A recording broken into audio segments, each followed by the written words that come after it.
प्यारे साथियों, आज हम नंबर सिस्टम में अंकों की जानकारी करेंगे। जैसे इसमें सबसे पहले संख्याएं आती हैं प्राकृत संख्या। प्राकृत संख्या हमें ये पता होना चाहिए कि प्राकृत संख्या होती कौन सी है। प्राकृत संख्या जो है वो एक से शुरू होती है, 1 2 3 4, और ये अनंत तक जाती है, इनफिनाइट तक। ठीक है, प्राकृत संख्या एक से शुरू होकर और अनंत तक जाती है। अनंत में पता नहीं कहां तक है, अंतिम संख्या का नहीं पता क्या है। फिर दूसरी आती है इसमें पूर्ण संख्या। कौन सी होती है? पूर्ण संख्या। पूर्ण संख्या कौन सी होती है? पूर्ण संख्या जीरो से शुरू होती है। कहां शुरू होती है? जीरो से। 0 1 2 3, ये भी अनंत तक जाती है, इनका भी अंत का पता नहीं है। इन दोनों में अंतर क्या है? इन दोनों में ये अंतर है कि जो प्राकृत संख्या वो तो एक से शुरू हो रही है, लेकिन पूर्ण संख्या जो है वो जीरो से शुरू हो रही है, जीरो से। इसमें जीरो एक और बढ़ जाता है, एक अंक और बढ़ जाता है इसमें। ठीक है, नंबर 3 पर आती है पूर्णांक संख्या। यहाँ पे प्राकृत संख्या को नेचुरल नंबर बोलते हैं, नेचुरल नंबर। और पूर्ण संख्याओं को बोलते हैं होल नंबर। अंग्रेजी में क्या बोलते हैं? Whole number. नंबर 3 आती है पूर्णांक संख्याएं। कौन सी होती हैं? पूर्णांक संख्याएं। पूर्णांक संख्याएं, इन्हें इंटीजर नंबर बोलते हैं। क्या बोलते हैं? Integer number. Integer number. पूर्णांक संख्याएं क्या होती हैं? पूर्णांक संख्याएं, अगर मैं बात करता हूं जीरो की, तो 0 1 2 3 4 ये इधर से जाएंगी अनंत तक। लेकिन अगर मैं जीरो से पीछे की बात करता हूं, तो जीरो से पीछे को -1 -2 ये भी अनंत तक जाएंगी। अब ये बात आती है कि जो पूर्णांक संख्याएं हैं, इंटीजर नंबर हैं, ये जीरो से अगर हम आगे की ओर जाते हैं, जीरो के बाद की संख्याएं, जीरो के बाद की संख्याएं जो होती है वो धनात्मक पूर्णांक संख्याएं कहलाती है। क्या कहलाती है? धनात्मक, यानी पॉजिटिव। क्या कहलाती है? पॉजिटिव इंटीजर नंबर कहलाती है। लेकिन अगर मैं जीरो से पहले की बात करता हूं, तो जीरो से अगर पहले आती है तो ये ऋणात्मक पूर्णांक संख्याएं आती हैं, यानी कि निगेटिव इंटीजर नंबर इन्हें कहा जाता है। अब इसमें बात आती है कि जीरो को क्या कहा जाता है? जीरो को क्या कहा जाता है? जीरो ना तो धनात्मक संख्या है, ना ही जीरो ऋणात्मक संख्या है। जीरो को कहा जाएगा उदासीन नंबर। जीरो क्या कहा जाएगा? जीरो को कहा जाएगा उदासीन, उदासीन नंबर। हो गया क्लियर? जो पूर्णांक संख्याएं हैं, इन पूर्णांक संख्याओं के अंदर जीरो से भी शुरू हो रही है, 0 1 2 3 4 अनंत तक जा रही हैं, और एक से भी शुरू हो रही है, 1 2 3 4। यानी इस पूर्णांक संख्याओं के अंदर, इन इंटीजर नंबर के अंदर सारी की सारी प्राकृत संख्याएं भी हैं और सारी की सारी पूर्णांक संख्याएं भी हैं। तो इसलिए हम कह सकते हैं कि जितने भी पूर्णांक संख्याएं हैं ये सभी प्राकृत संख्या या पूर्ण संख्या नहीं हो सकती, लेकिन सभी प्राकृत संख्याएं, सभी पूर्ण संख्याएं, पूर्णांक संख्याएं हो सकती हैं। ये 3 संख्याएं समझ में आ गई। अब इसके बाद आती है हमारी नंबर 4 पर अभाज्य संख्याएं। कौन सी आती हैं? अभाज्य संख्याएं। अभाज्य संख्याएं क्या होती हैं? अभाज्य संख्याएं क्या होती हैं? अभाज्य संख्याएं भी होती हैं जो एक से कटे या स्वयं से कटे, या तो एक से कटे या स्वयं से कटे, या जिनके केवल 2 गुणनखंड हो, जिनके केवल 2 गुणनखंड हो। और सबसे छोटी अभाज्य संख्या कौन सी होती है? 2 होती है। इसमें जैसे अगर हम बात करते हैं 2 की, तो 2 जो है या तो 1 से कटेगी या 2 से कटेगी। और यदि मैं इसके गुणनखंड करता हूं तो 1 गुणा 2, यही 2 गुणनखंड होंगे, इसके और कोई गुणनखंड नहीं हो सकते। सबसे छोटी अभाज्य संख्या कौन सी होगी? 2। अब इसके बाद आती है, इसके बाद मान लो 2 हो गई, 3 हो गई, 5 हो गई, 7 हो गई, 11 है और 13 है। तो यदि मैं इन अभाज्य संख्याओं की बात करता हूं, इन अभाज्य संख्याओं की बात करता हूं, जैसे हमने तो 1 के टुकड़े 2 के टुकड़े कर लिए, यहाँ पर 3 के में टुकड़े करता हूं तो 1 गुणा 3 होगा। या तो 1 से कटेगी है या 3 से कटेगी, और किसी थर्ड नंबर से नहीं कटेगी। 5 की बात करता हूं तो 5 1 से कटेगी या 5 से कटेगी, और इनके 2 ही गुण होंगे, 1 गुणा 5। ये क्लियर हो गया? अब इसमें एक क्वेश्चन आता है, कई बार आ चुका है, कि 1 से 100 तक कितनी अभाज्य संख्या है? तो 1 से 100 तक, 1 से 100 तक, 1 से 100 तक हमेशा 25 अभाज्य संख्याएं होती हैं। कितनी संख्या होती है? 25 अभाज्य संख्या होती है 1 से 100 तक। ऊपर वाला साफ कर दिए, ठीक है।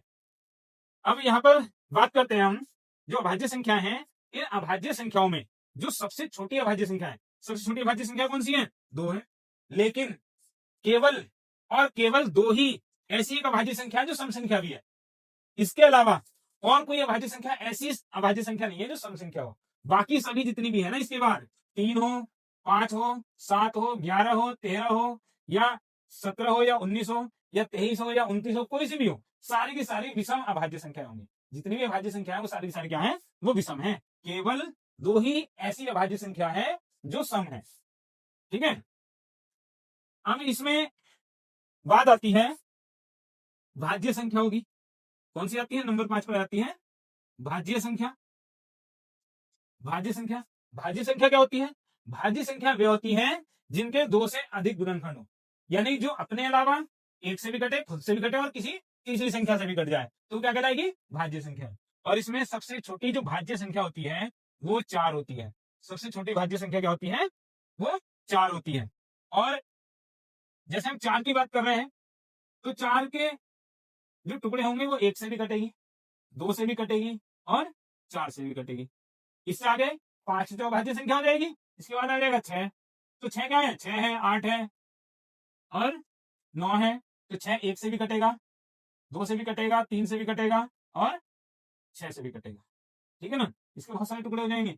ऐसे ही 8 के, ऐसे ही 9 के, यानी कि 1 से भी, 9 से भी, 3 से भी, यानी कि इनके क्या है, 2 से अधिक टुकड़े हो रहे हैं भाज्य संख्याओं के। लेकिन हम इसमें बात करते हैं कि सबसे छोटी भाज्य सम संख्या की, सबसे छोटी भाज्य सम संख्या की, सबसे छोटी भाज्य संख्या 4 है, और सबसे छोटी भाज्य विषम संख्या क्या होगी, 9 होगी।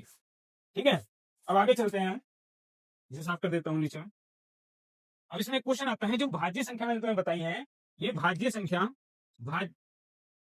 भाज्य संख्या ये भी क्या होगी, अनंत तक चलेंगी। 4, 6, 8 डॉट डॉट डॉट, ये भी अनंत तक चलेंगी।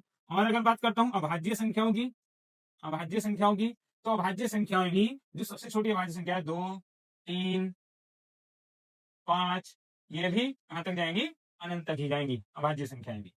ठीक है, इसके आगे आती है हमारी सहअभाज्य संख्या। कौन सी होती है, सह अभाज्य संख्या, जिन्हें हम को प्राइम नंबर बोलते हैं। क्या बोलते हैं, को प्राइम नंबर।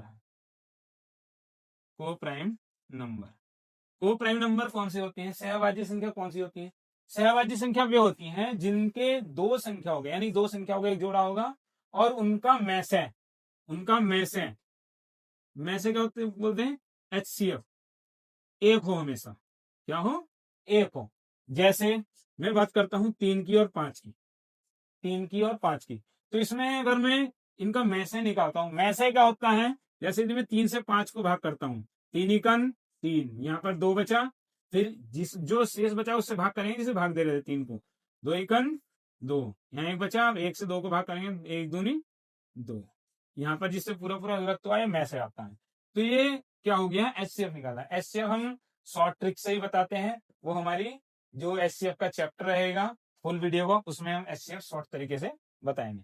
तो इसमें इस तरीके से 3 और 5 का जो संख्याएं हैं, ये क्या कहलाएंगी, को प्राइम नंबर, यानी सहअभाज्य संख्याएं।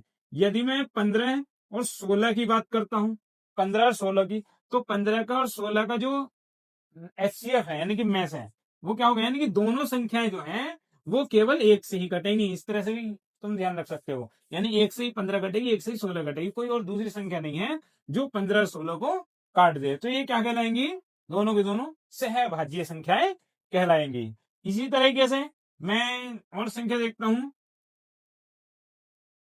3 और 4, 3 और 4 क्या है, 3 और 4 भी क्या है, सहअभाज्य संख्या है, को प्राइम नंबर है।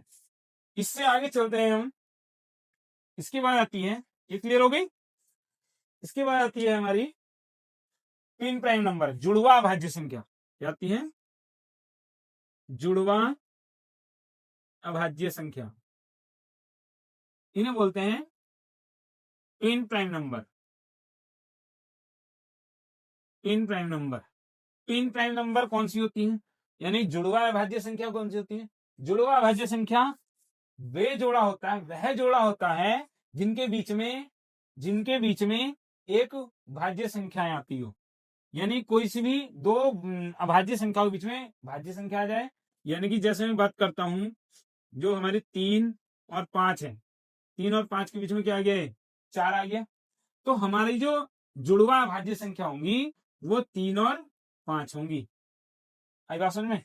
इसके बाद अगर मैं बात करता हूं हमारी जो ट्विन प्राइम नंबर होगी नहीं, जुड़वा वाज्य संख्या, वो 17 और 19 भी हो जाएगी, क्योंकि इसके बीच में 18 आ रही है, तो हमारा जोड़ा क्या हो जाएगा, 17 और 19 का। तो इस तरीके से ये संख्याओं की जानकारी है हमारी, और ये सभी संख्याओं की अगर तुम्हें जानकारी होगी तो आप क्वेश्चन को आसानी से सॉल्व कर सकते हो और इसमें जो है संख्याओं को आसानी से पहचान सकते हो। धन्यवाद।